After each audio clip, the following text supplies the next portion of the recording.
Ma võib-olla kommenteerin, et Sergeil on olnud väga suur õppetöökoormus ja seetõttu on neid eksperimentide jõudnud teha väga vähe.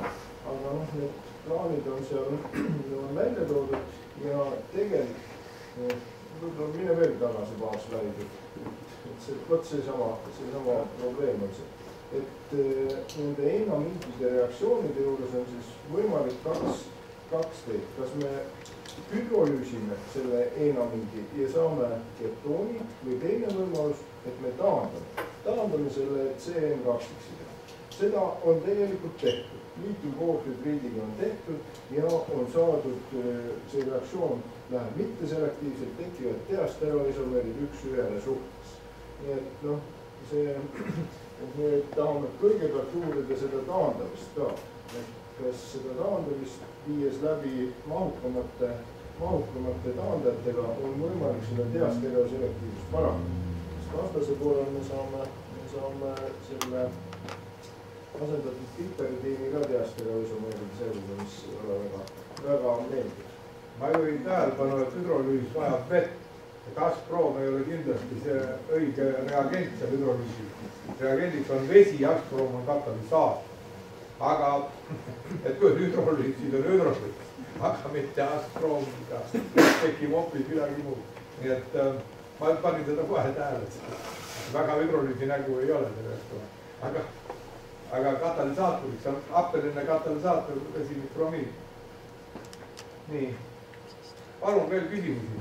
Millega on seletatav see, et mesoga tuleb reaktsioon välja ja see kiraalsega ei tule välja? Millega seda saab seletada? Ma ka mõtlesin sellest ja nüüd ei oska öelda veel. Kui me seda moduleerime ja vaatame, kuidas need molekülid välja näevad. Need on eri ained. Need on erinevad ained hoopis. Üks on üks aine, teine on teine aine. See on täiesti võimalik. Need on erinevad ruumilised struktuuriga. See vask. Nii. Sissi. See võib-olla ei komplekseeri üldse sama. On veel küsimusi? Minu küsimus, et mis nende asendatud soopiperidiinidega peale hakata? Või mis see seal ilustad produktid on, mis jaoks neid tarvis on? Kellele neid vaja on, miks seda tehakse? Miks sa tahad neid saada? Vaata neid, jah, neid asendatud piperidiini, mis nendega teeb? See on amiin. Ja amiinid on väga tihti on kasutatud organokatalysatorina. Ühest küljest. Aga see on nüüd monoamiin, aga mis veel võiks olla? Võib-olla niimoodi saab proovida teha piperidiini asendajatega. Et see peab olema selge. Selle võiks vaadata järele, et mis jaoks, et sinul on ilus lõpp eesmärk, aga milleks seda, kellel seda vaja on, seda lõpp eesmärki, selle võid ka selgeks teha. Ma arvan, et siin on palju laiemad ja palju suuremad põhjused, miks sa seda teed. Nii et okei.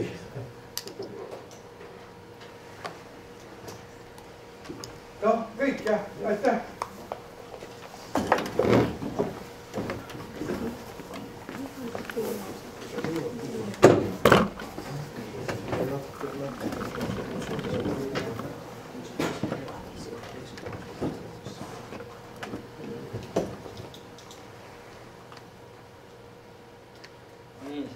Nagu enamus siinviibijatest teab, siis viimane aasta on minul põhiliselt möödunud Henry reaktsiooni ehk siis nitroandoolreaktsiooniga tegeledes ja kuna see teema on nüüd põhimõtteliselt lõpetatud, siis ongi sobiv aeg sellest üks väike kokkuvõte teha ja ma alustaks kõigepealt mitte tulemustest, vaid selle reaktsiooni mehhanismist või siis nii-öelda proposed reaction mehanism, et see on, mis on pandud siis kokku eksperimentaalsete tulemuste põhjal ja kirjandusest toodud andmete alusel. Et reaktsioon algab siis sellega, et moodustub kompleks diamiini ja vastkatsetadi vahel, antud juhul siis M-isopropüül bipiperidiini ja vaskatsetaadi vahel. Seejärel üks atsetaat lahkub kompleksist ja asendatakse koordinatiivse sideme kaudu aldehüüdiga. Seejärel trietüülamiin deprotoneerib nitrometaani ja nitrometaan siseneb katalüütilisse tsüklisse.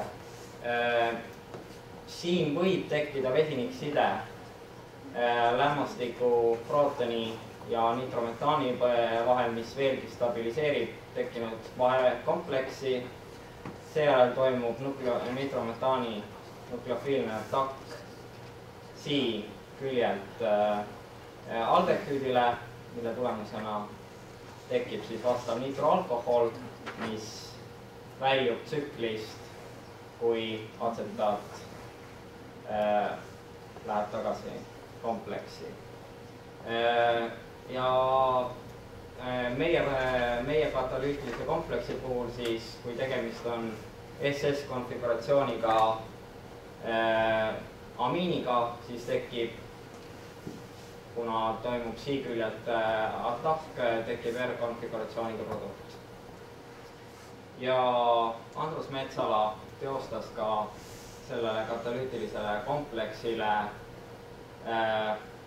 geomeetria optimiseerimise, kasutades siis solvendi efektina ka etanooli ja saime terve hulga konformeere. Boltzmanni jaotus küll ei ole, kasutati Gaussenit. Muidugi Boltzmanni jaotus küll ei ole väga veenev, kuid ma võin öelda, et kõik need konformeerid, mis moodustavad siin enamuse, on tegelikult väga lähedase geomeetriaga. Et nad erinevad nii-öelda pisidetailidest, aga kõige suurema ja kõige tõenäosusega, et siis kõige madalama energiaga konformeer näeb siis välja selline, kus siis mõlemad biperidiini tsüklid on toolkonformatsioonis, isopropüül jääb tahapoole siin joonisel, teise ringi prooton vaatab ülespoole ja need kõik asendajad vase ümber on põhimõtteliselt ühes tasandis. Ja nüüd me jõuame siis tulemuste tabeli juurde, mida ma olen enne ka näidanud, kus siis võib näha, et kui reaktsioon toimub etanoolis aromaatsete aldehüüdidega ja ka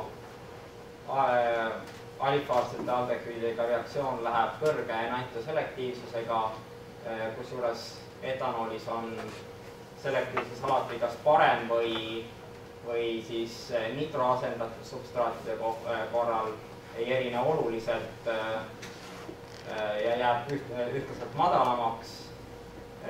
Ja viimased 2 katset on tehtud siis kasutades N-isopropüül bimorfoliini ja seal jäid tulemused tagasihoidlikumaks. Samuti oli minu meetod rakendatav ka diastereoselektiivse Henry reaktsiooni korral, kus siis kuigi sünni antiselektiivsus ei olnud väga kõrge, siis mõlema stereoisomeri puhul esines ühtlaselt kõrge enantioselektiivsus. Edasi olen ma uurinud erinevaid reaktsioone, kus võiks millega ma võiks siis järgmisel aastal edasi tegeleda. Ühe reaktsioonina ma proovisin Asamaikli reaktsiooni siis alfa-beta küllastamata aldehüüdile, kus siis nukleofiiliks võtsin vastava silyloksokarbomaadi ja esialgu on läbi proovitud reaktsioon kasutades siis katalüsaatorina N-isopropüülbiperidiini, kus siis selektiivsus jäi kahjuks suhteliselt madalaks. Hiljuti ma proovisin kahe katse erineva metalliga metallorgaanilist maikliliitumist siis vastavale beeta-ketoestrile, kus siis nukleofiilina peaks liituma metüülvinüülketoon. Reaktsioon oli vees, läks väga kiiresti, aga kahjuks nii terbiumtriflaadi kui vaskatsetaadi korral andis ratseemilise produkti. Selle reaktsiooni puhul on teada, et terbiumtriflaat näiteks ise vees on võimeline küll seda reaktsiooni katalüüsima, aga väga aeglaselt, umbes nii, et 24 tunni jooksul kuskil saagisega kuskil 10-20%, nii et reaktsioon läks üle selle ligandmetallkompleksi. Ja ka hiljaaegu ma sünteesisin ühe uue bipiperidiini derivaadi, kus siis alkyleerijaks oli pikolaldehüüd ja alkyleerimine toimus üle vastava aminooli. Ja ma olen üritanud seda pruukida 3 reaktsioonis, nii Michaeli liitumises kui ka aldoolreaktsioonis. Kahjuks reaktsiooni ei toimu. Steeriline takistus on tõenäoliselt liiga suur. Henry reaktsioon etanoolis läheb küll väga ladusalt, aga kahjuks madala selektiivsusega. Nii et selle ligandi või siis katalüsaatori puhul ma ei ole veel sobivat reaktsiooni leidnud. Ja see olekski nagu kõik. Rohkem pole jõudnud. No ei saa ütelda, et ei oleks just vähe jõudnud. Väga palju on jõudnud. Eriti muljetavaldav on see, võta tagasi korra see suur tabel ja kuidas selle artikliga, mis seis on. Artikkel on esitatud. Jaa. Aga tulemuse kohta ei tea. Nüüd on alles nädal aega ära olnud meie käest vara veel. Mul on selline küsimus ka nende tulemuste osas, et seal tehti arvutus ja saadi Boltzmanni jaotus nendest konformatsioonidest, et kas see Boltzmanni jaotus nüüd seletab seda enantioselektiivsust, seda suhet, kas see kuidagi, see Boltzmanni jaotus aitab sul nüüd öelda, et vot see osa nüüd vastutab selle R-konfiguratsiooniga? No ma võin öelda, et kõik need põhilised konformeerid on tegelikult väga sarnase geomeetriga. Põhiliselt erinevused on seal, mõnel puhul võib-olla ei ole see need bipiperidiini tsüklid toolis, eks ju, nad on natukene kas väänatud konformatsiooniga, aga see põhiline, et kus need paiknevad amiinid, kus paikneb isopropüül ja kus on atsetaadid, on enamustel konformeeridel väga sarnased. Et näiteks nendest 6 esimesest 4 olid superimpositsioonis praktiliselt identsed, et väikesed kõrvalkaldud, et see ei tohiks mõjutada otseselt enam, see on teoreetiline jaotus, et praktikas üle jääb umbes 20% jääb üle, aga selektiivsus on sul tegelikult ju kõrgem. Tegelikult on selektiivsus kõrgem, aga jah, põhiliselt võib öelda, et see kompleks vähemalt arvutuste põhjal näeb umbes selline välja. Siit saab teha ühe järelduse, et üks reageerib, et kuigi see jaotus on jaotus, aga üks konformeeridest on reaktiivsem kui teine mingitel põhjustel. Üks reageerib, teine ei reageeri. See on tüüpiline näiteks selle sama Sharplessi tohutute konformeeride hulgaga, millest tegelikult ainult üks annab stereoselektiivse ja kogu EE on 98. Ja tänaga tegelikult üks ainult reageerib. No mis selle Boltzmanni jaotuse panus on? Seletama siit seda olukorda. Miks sa arvutasid seda? Milleks sul seda tarvis on? Mis selle teadmisel peale? Kõik konformeerid arvutati välja, neile arvutati ka vastav jaotus. See on nagu... Mis sa seda tegid? Mis sa seda artiklisse toppis? See on supporting. Arutled, et seal artiklis selle üle või? Boltzmanni jaotuse üle küll ei aruta. Ei jah, küll, aga üldse konformatsiooni ja stereoselektiivsuse suhte peale arutab või aruta? No see sama mudel, see esimene skeem, mis oli, baseerub sellel konformeeril. Nii et me arutame sellele. Me lähtume sellest. sellest kõige enam levinud konformeeris Boltzmanni jaotuse järgi või nende summast, eks, ja kirjeldame seda reaktsiooni, sellest stereoselektiivsust. See sobib. Selle paberi peal sobib kõik. Paberi peal. See on nüüd nii-öelda stabiilse katalüsaatori struktuur, mitte aktiveeritud oleku struktuur, eks. Sealt on puudu nii, mõlemad reagendid on puudused. No siis ei tea juba, kuidas nad lähevad, olid nii lähedased, paneme veel see tabel. Tegelikult oleks vaja siiski ka... No 1 kilotšaul, 2 kilotšauli, no see on nii-öelda eksperimendi müla, ma ütleks. Kõik on võrdselt. Sisuliselt see tabel, see esimene, mis see eristub, on tegelikult 7,06. No, alla selle on nad kõik nii. Ja seda ongi väga vähe. See on ka viimane erinev nendest. No võib-olla need 4 sepa, aga... Kõik ülejäänud on alla protsendis. Ei, ma mõtlen kilotšaulide järgi. Kilotšaulide järgi, noh. Nende meetodite täpsused ei ole suuremad kui siin paar kilotšauli. Selles mõttes ma julgeks öelda, et kuni siin 2,89-ni, noh, nende vahe on tegelikult 0. Meil on meetod ei ole nii täpne. Ma ei tea, midagi ta arvutas, aga noh, alla 5 vist ei ole mingit. No kuskilt just kilokanu loetakse, noh. 4 kilotšauli. Võib-olla 4 kilokanu on ikka väga vähe.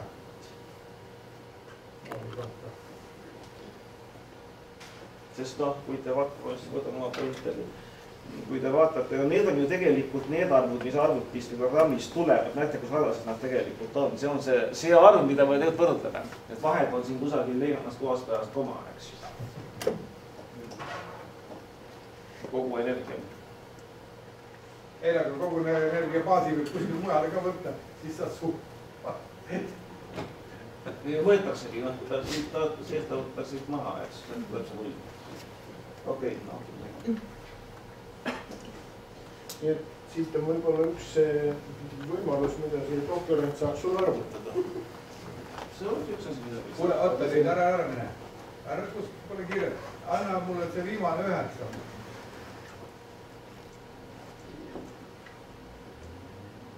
Vaat see. Ja näite suurelt, kui see suudab. Nii. Vaata, ma tahan ütelda seda, et seal on üks dikarboksüülappe moodi asi. Et sul on seal ketoon, aga mis sa arvad, kas niimoodi saaks sünteesida di- ja trikarboksüülappe? Või siis laktoone. Et kui sul ketooni asemel oleks laktoon ja selle substraat seal ketooni asemel vastaja ester, et mis siis saab? See oleks super hea meetod kiraalsete ja triiapete sünteesiks, mille kohta võib arvata, et need võivad osutuda erakordselt oluliselt bioaktiivsete sööndid. Ma näen siit sellest molekulist niukest. Et kui ketooni selle tsüklilise tsüklopentaani asemel on laktoon, karboksüülappe, täiesti tuntud aine, siis võtad sealt selle ketooni asemel akrülaadi, mingi estri ja siis lähed, teed seda reaktsiooni, siis saad seda triiappe derivaadid, triiappe laktoonid ja need on juba jälle, selleks ühe korraga saate valmis ühendi, mis võib oma olemuselt olla bioaktiivne, milleks meie näeme vaeva, noh, ma ei tea, 10-7 etappi. Nii et tähendab, et siit väljundit, seda bioaktiivset väljundit arutame veel. Ja siin on bioaktiivne väljund näha.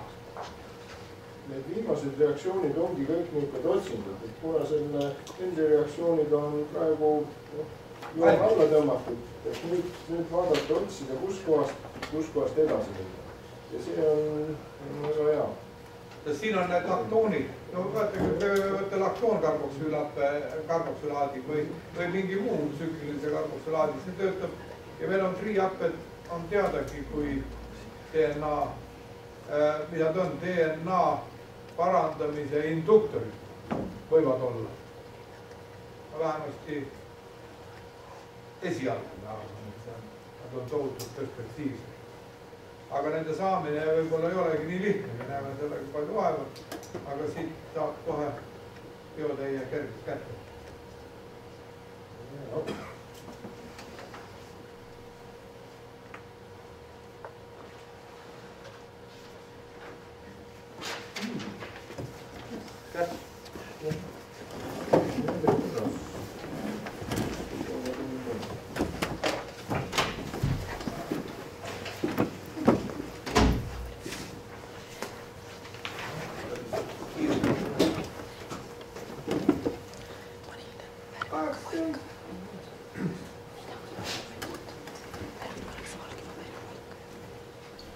Kui külm hakkab, ja me peame vahepeal võimlema või?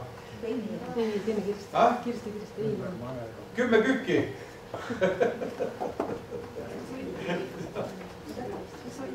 Nii, palun. Mina põhimõtteliselt olen peaaegu et esimese aasta magistrant ja doktorant. Ja räägin teile siis, mida ma olen jõudnud teha ja mida ma teha plaanin ja miks ma seda teha plaanin. Ma alustaks siis sellest, et mida on enne mind tehtud. Räägiks teile siis joonsele vedelikule seotud organokatalüsaatorist või organokatalüsaatorist, kus siis alustades 1-metüül-2-sulfonüülkloriid imidasoolist ja siis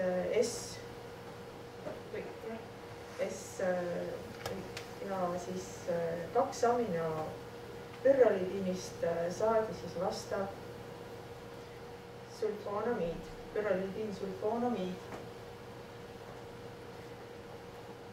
Seda pürrolidiini või imidasooli siis lämmastikku alkyleeriti trimetüül oksoonium tetrafluorokoraadiga. Saadi vastav siis joonsele vedelikule seotud siis aminokatalüsaator.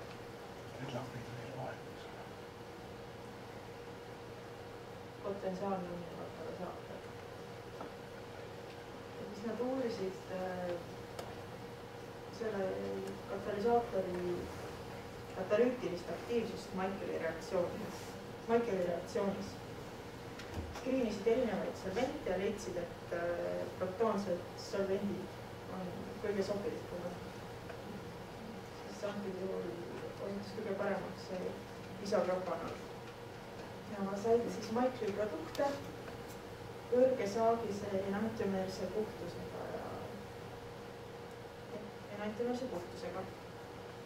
Ma räägiks ära, miks nad siis said selle kõrge puhtusega enantiomeerseid produkte.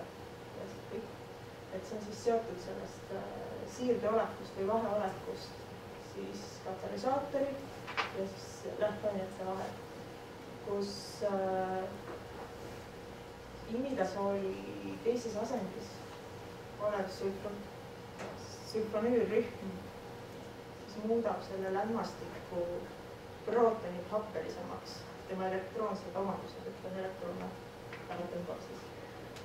Ja nitroolekini vahel, siis selle andmerühma vahel tekib esinikside, mis fikseerib stereokeemiat. Ja eenamiin atakeerib siis olektiini ainult ühest küljest, kuna see imidasool on piisavalt mõjukas, et teisest küljest, ainult küljest, küljest seda takki ei ole võimalik toimuda. Või eelistatud tekib siis ühest küljest, et kontakt ja seetõttu siis saadab see kõrge enantiomeerse puhtusega produkte. Ja nüüd ma räägiks siis sellest, mida mina tegema hakkan.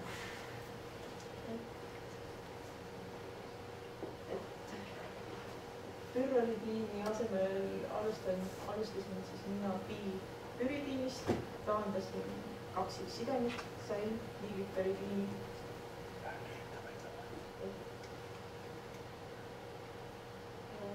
Ja produktid olid siis nii meso kui rats.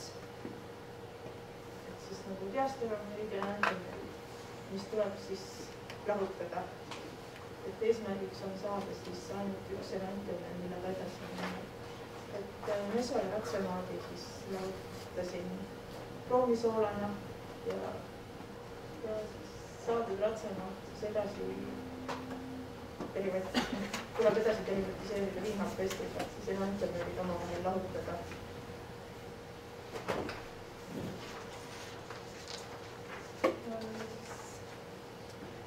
Järgnevalt siis see üks kättesaadud enantiomeed on programmis siis selektiivselt okkida ja siis muutuda sarnaseks sellele põhimõtteliselt synteesida sihuke joonne vedelik, kui joon selle vedelikule seotud organokordalu saata. Kus enne aktiveerida, siis jodeerida see ja siis saadud produkti siis alkyleerida metüüliindisooliga. Me saame siis sellise teansele vedelikule seotud organokatalüsaatorid. Ja siis järgneks anionvahetus, mille käigus siis saaks potentsiaalse katalüsaatori. Ja siis uurida synteesida katalüsaatorit katalüütilist aktiivsust nii Maikeli kui Valdooseks.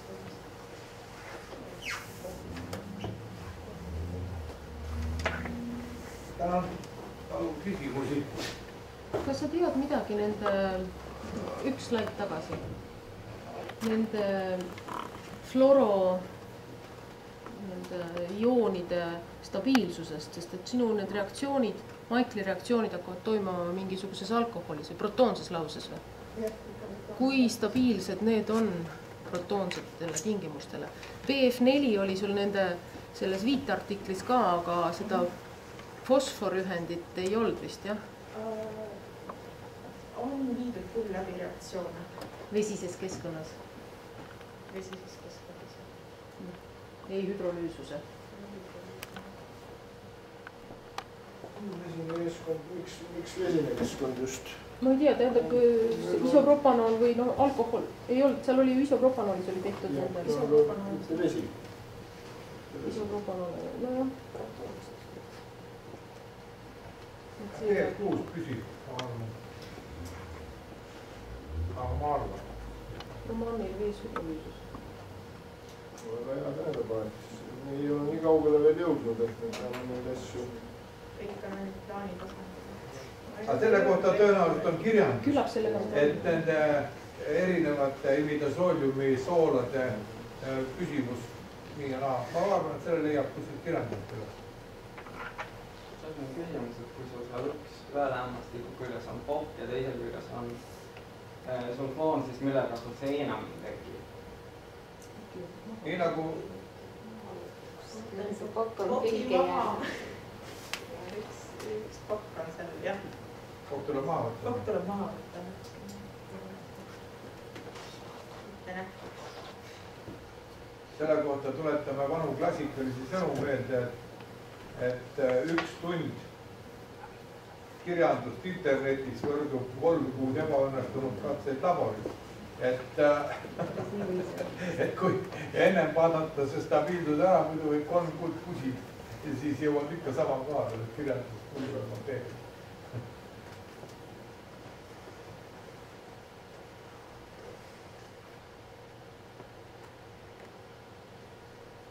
Pseoonsete vedelite kasutamine, ma arvan, et no, ütleme ausalt, ega see katalüsaator pärast seda enam joonne vedelik ei ole.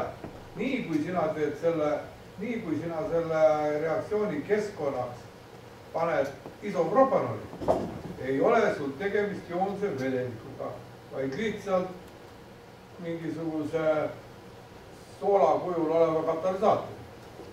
On ju? Sellel lihtsalt põhjusel, et joonne vedelik on siis, kui ta on iseenesest joonne vedelik. See on täpselt sama nagu Kaljuranna analüütika, et kui tema paneb acetonitriili sisse joonset vedelikku, siis ta tegelikult joonset vedelikku sinna sisse ei pane, vaid paneb mingit soola, mis juhuslikult on küll imidasoodium, kas pole. See täpselt lugu on siin, et noh, kõlab, seda võib kasutada ilusa kõlana, et joonne vedelik ja puhas. Noh, teadagi popp sõna, aga kui me nüüd keemikuna vaatame, nii kui sa selle sealt ollusest välja võtad ja paned ta mingis teisesse lahustisse, siis joonne vedelik ja pärast enam ei joon. Ta on lihtsalt imidasoodiumi soov. Aga me võib-olla ei tahagi teda sellest joonse vedeliku keskkonnast välja võtta, vaid me teemegi reaktsiooni joonses vedelikus, kuhu on lisatud katalüütiline kogus teist viraalselt joonset vedelikku. See teine tegelikult käitub ikka kui organokatalüsaator. Tahaks loota, jah. Et see põhi, ei no keskkond, sel juhul saab teil tõsi olla, keskkond olla nii isopropanool kui mingi muu joonne vedelik, aga katalüsaator jookseb seal sees. Noh, vesilahuses on ta isopropanoolis käitub ta ühtemoodi, joonses vedelikus kindlasti hoopis teistmoodi. Siin on väga huvitav ala, väga põnev. Selle mõtte eelis on võib-olla see, et sa saad selle aniooni vahetusega, sa saad modifitseerida oma katalüsaatori polaarsust. Kas ta on polaarsetes solventides lahustuv või apolaarsetes. Ma arvan, et see anioni mõju on suur tema lahustuvus.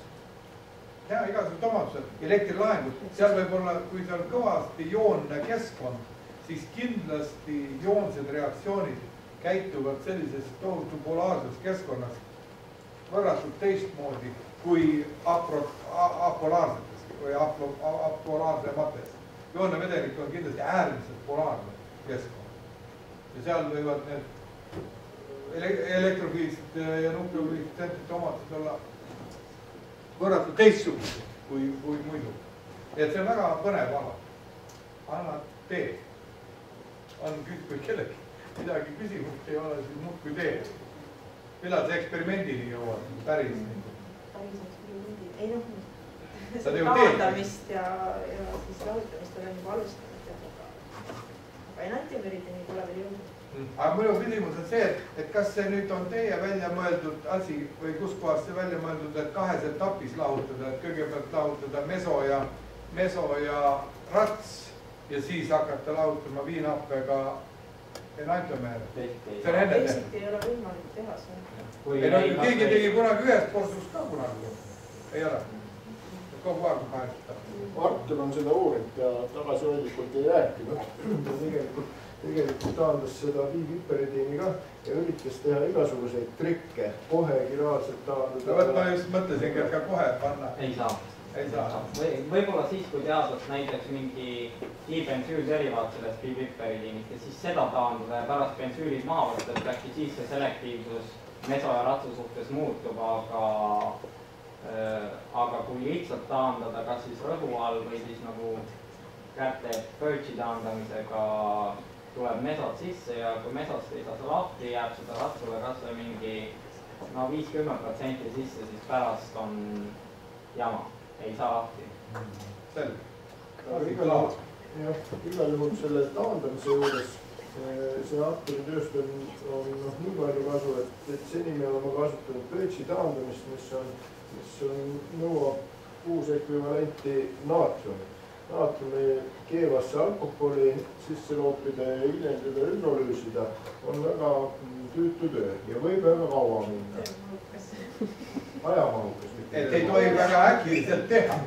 Et kui teed, siis läheb põlema. Aga kasutades õhureaktorit on see reaktsioon tehtav, ta on küll suhteliselt aeglane, mis ta käis 24 tundi. Ma kasutasin palaadiumhüdroksiidi, mida enne pole kasutatud selliste ühendite taandamiseks, et ta on natukene vähe aktiivne, aga samas me ei saanud taga sinna panna juurde hapet, mis oluliselt kiirendab seda. Aga vähemalt sellest Birchi taandamist me saame nüüd ümber minna, kui peaks vaja olema. Aga on sul elik komment?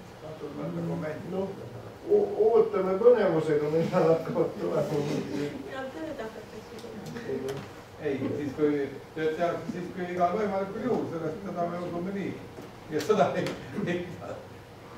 ära sellepärast pabista. aitäh.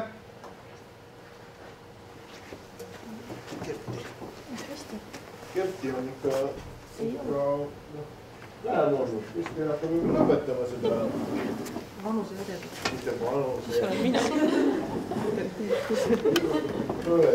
Need pildi eest ära. vajutad nupule need pildi eest ära.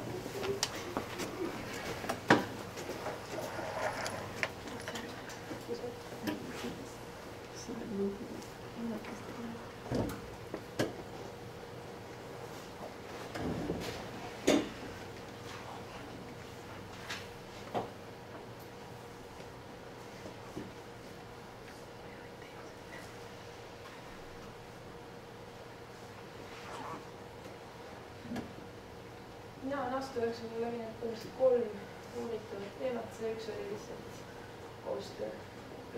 Rooli teevad koostöö. Esimene, mis ma tegin aasta alguses, oli epoksiidide avamine heinamiinidega, selle jaoks oli üks artikkel olemas, et heinamiinid reageerivad epoksiididele kõrgel temperatuuril.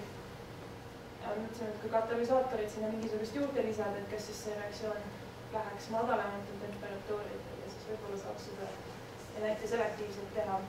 Aga need katsed, me proovisime 3 erinevat epoksiidi läbi ja eriti produkte eraldatud ei saanud. Kui ühe produkti sain, siis see ei olnud ka see soovitud suhkru analoog, vaid ma sain niisuguse dioksalansükleid, läheb pehk ära tõstes. Üldiselt ma sain segusid või reaktsiooni toimunud. mis reaktsiooni produkt see on? 2 epoksiidi omavahel lähevad kokku. seda küll, aga mis reaktsioon seda põhjustab? Mis reaktsioonid niisugune produkt tekib?